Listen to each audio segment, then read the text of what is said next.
Magandang araw, maligayang pagbabalik sa ating bagong aralin, ang ikal-anim na kabanata ng El Filibustrismo, si Basilio. Napapalikwas ang mga nahihimbing sa pagtulog nang marinig ang pagrepeke ng kampana para sa Misa de Gallo. Palihim na nanaog si Basilio, nagpapaliko-liko ng 2 o 3 balik sa mga landas, at nang matiyak na walang makakakita sa kanya, tinunton ang landas patungo sa matandang kagubatan ng mga Ibarra na ngayo'y pag-aari na ni Kapitan Tiago. Kanya itong nabili simula ng samsamin ng pamahalaan ang mga lupaing yaon. Paminsan-minsan ay napapatingala at pinagmamasdan ang mga bituing nakikita sa mga siwang ng malalagong kahoy. Siya ay patuloy sa paglakad, hinahawi ang mga baging, binabaltak ang yantok na nakasasagabal sa kanya. Matapos ang kalahating oras ay nakarating siya sa isang batisan sa kabilang pampang. Tinawid ni Basilio ang batis, nagpalundag-lundag sa mga bato na wari itim sa ibabaw ng kinang ng tubig. Umakyat sa bundok-bundukan at nagtungo sa isang munting puok na nakakulong ng matanda't sirang-sirang muog. Tinungo ang malaking baleteng nakatayo sa kalagitnaan, isang mahiwagang puno na kagalang-galang. Huminto sa harap ng isang bunton ng mga bato. Inalis ang sombrero at wari na nalangin. Doon nalibing ang kanyang mahal na ina at sa tuwing mauuwi siya sa bayang iyon, ito ang una niyang dinadalaw. Ang libingang walang nakababatid, kinabukasan ay dadalaw siya sa kanyang itinuturing na kamag-anak, si Cabezang Tales. Kaya sinamantala niya ang gabing iyon upang gampanan ang isang tungkulin ng anak sa magulang. Umupo siya sa isang bato at waring nag-iisip. Naisip niya ang panahong nagdaan. May 13 taon na ang nakararaan. Halos sa lahat ng sandali ay ginagugunita niya ang kanyang ina, na namatay sa pook na iyon sa gitna ng karalitaan. Sugatan at pilay-pilay na nakarating doon sa pagsunod sa kanyang inang baliw, na hindi na siya nakikilala at bagkus kinatatakutan pa ang nagpakilalang anak. Doon na ito nalagutan ng buhay. May lumapit sa kanya na di nakikilalang lalaki. Nag-utos ito na gumawa ng isang siga at sinunod niya ang utos na ito. Nanguha siya ng kahoy at nang bumalik ay may nakitang isang bangkay na hindi rin kilala. Kapiling ang bangkay ng kanyang ina. Ang nag-utos sa kanya ay tumulong sa pagsisiga na siya pinagsunugan ng bangkay ng lalaki. Hinukay ang pinaglibingan sa kanyang ina, inabutan siya ng pera at pinalayo sa nasa pook na iyon. Noon lamang niya nakita ang lalaking iyon. Mataas, namumula ang mga mata, mapuputla ang mga labit, may katangusan ng ilong. Uli lang lubos na siya at iniwan niya ang bayang iyon. Lumuwas sa Maynila upang magpaalila at magkapag-aral sa katulad ng iba. Sa kanyang paglalakbay ay malaking hirap ang kanyang dinanas sapagkat mga bungang kahoy lamang sa gubat ang kayang kinakain, at sa tuwing makakakita siya ng nakaunipormeng gwardiya sibil ay nagugunita niya ang kanyang mga kasawian. Nang sumapit siya sa Maynila, siya ay may sakit at gulagulanit ang kanyang damit. Pumatok siya sa bawat bahay upang magpaalila, matamlay at walang pag-asa, paggala-gala sa mga lansangan.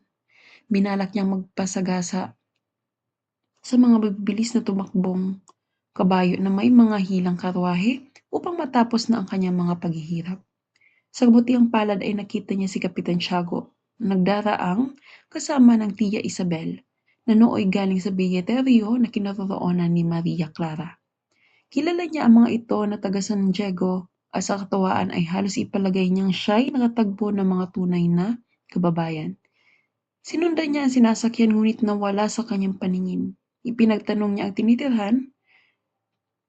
Kakapasok pa lamang noong araw na iyaon ni Maria Clara sa bilyeteryo at si Kapitan Tiago ay lungkot na lungkot, kaya tinanggap siyang utusan ng walang bayad at ipinahintulot na makapag-aral kung kailan niya ibig sa San Juan de Letran.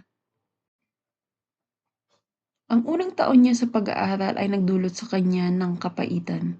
Pilibhasa'y walang ayos at nakabakya, nilalayon siya ng mga kamag-aral.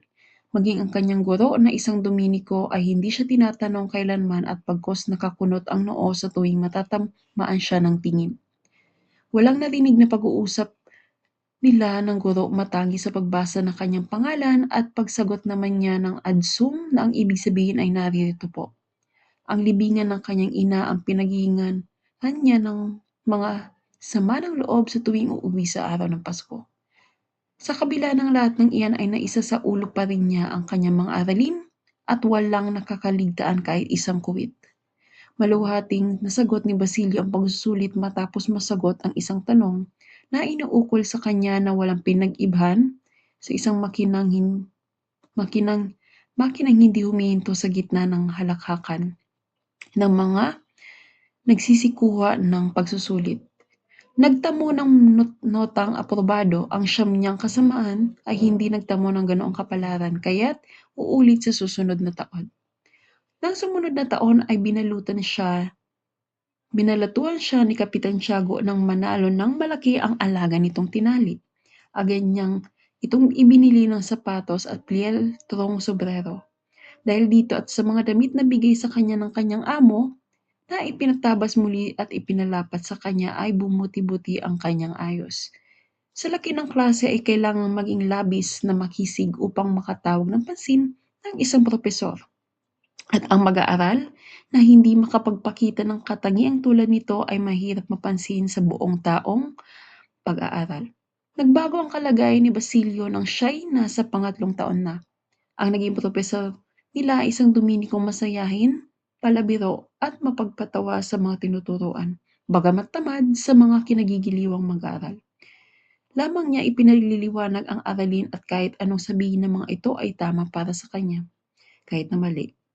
Sa panahong iyon, nakagagamit na si Basilio ng sapatos, malinis at maayos na ang pananamit. Napuna ng propesor nila na bihira siyang mangiti sa mga pagpapatawa nito at nang makita ang mga matang malamlam at malalaki na tila nagtatanong ay ipinalagay siyang baliw. Isang araw tinangkang gipitin siya sa pamamagitan ng pagtatanong sa aralin. Sinagot ni Basilio nang walang kagatol-gatol simula sa puno hanggang sa dulo. Ang mga itinatanong sa kanya kaya't tinawag siyang loro. Tinanong pa siya ng isang bagay na ang layunin ay pagtawanan ito. Kumindat ito sa klase at parang sinabing humanda kayo sa katatawanan. Subalit marunong na noon ang wikang Kastila si Basilio at nakasagot ng walang nakatawa. Isinama ng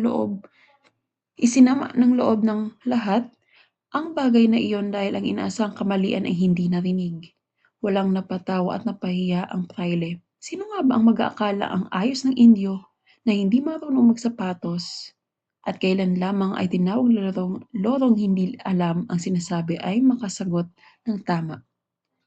Magbuhat noon ay hindi na siya tinanong pa ng praile.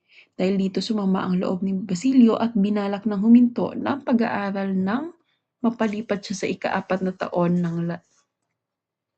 Latin.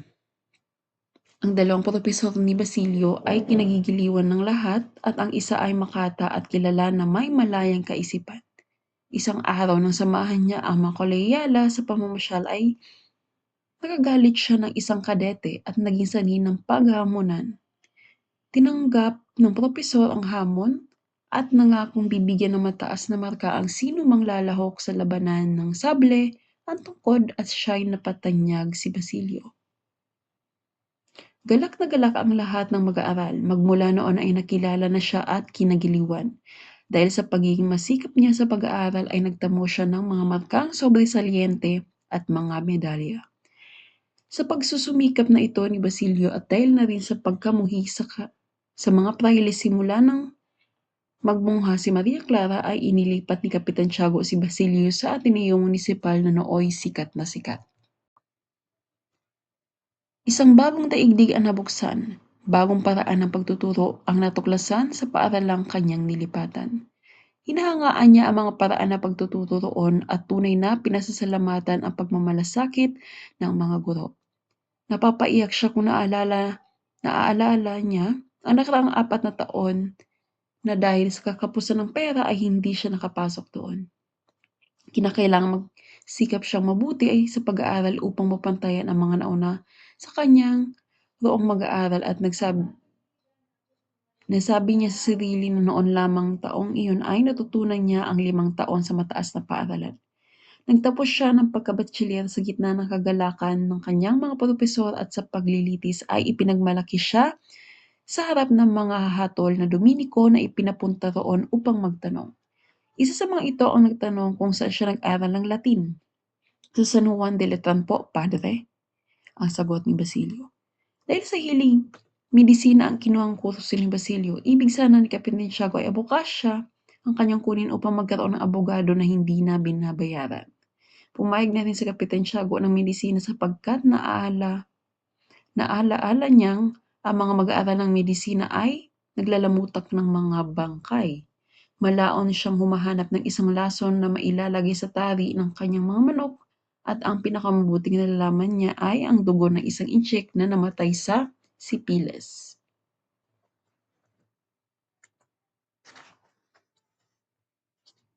Tulad ng dati, nagsikap pa rin si Basilio at pagkatapos ng 3 taon ay nagsimula ng gumanda ang kanyang hinaharap. Kumikita na ng unti-unti na pambili ng damit at nakaipon pa. Yan ang huling taon ng pag-aaral niya ng medisina at sa loob ng 2 buwan ay magiging manggagamot na siya. Babalik sa bayan, pakakasalan si Huli, at sila'y magiging maligaya. Ang kanyang pagtatapos ay hindi lamang matitiyak kundi iniintay niya sa buong panahon ng kanyang pag-aaral.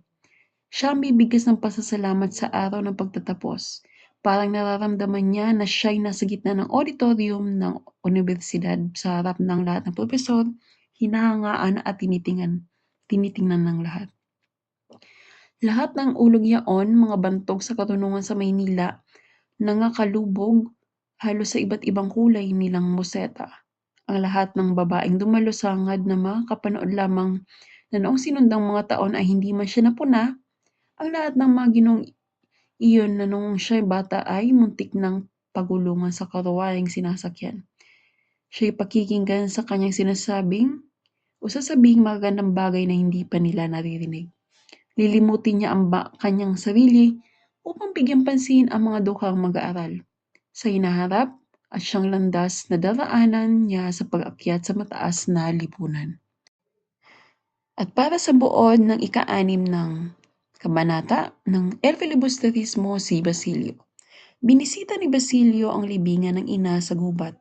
Inalala ang kanyang paakyat mula sa pagiging batang lansangan tungo sa pagiging mahusay na estudyante ng medisina.